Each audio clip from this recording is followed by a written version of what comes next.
Ouvrir une exposition sur les perles de Tahiti, musée de la nacre.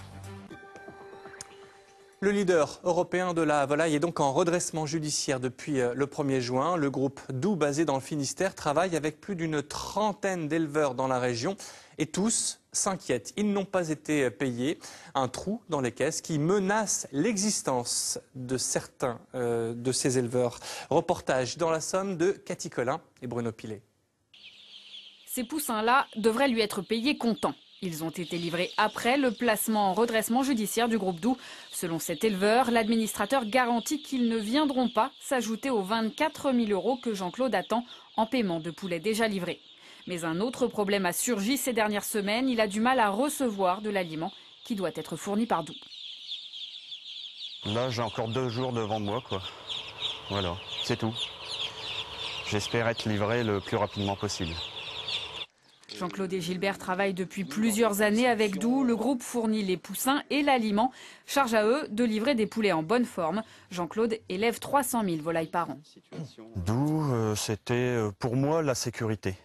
Nous, dans le nord de la France, là, il y a aussi les Belges qui, eux, travaillent toujours, comme on dit, en dents de scie.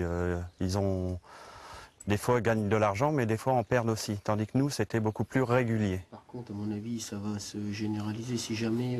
Ça arrive de plus en plus. Là, on a déjà eu un deuxième appel. Une dizaine d'éleveurs a déjà contacté la FDSEA pour déclarer une créance de 27 000 € en moyenne, dont ils ne sont pas sûrs de voir la couleur. Lorsqu'on est créancier dans une procédure de redressement judiciaire, il ne faut pas s'attendre à ce que ce soit réglé dans la minute.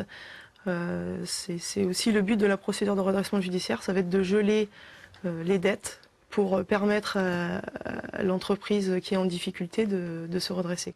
La FDSEA appelle l'État à intervenir au-delà du report de charges déjà demandé par le ministère de l'Agriculture et plus de protection de la filière.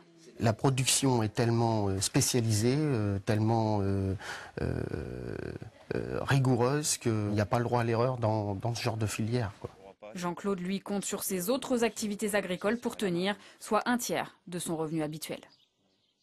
Et puis à noter que le ministre de l'Agriculture, Stéphane Le Foll, souhaite que les éleveurs fragilisés puissent bénéficier de report de leurs charges sociales.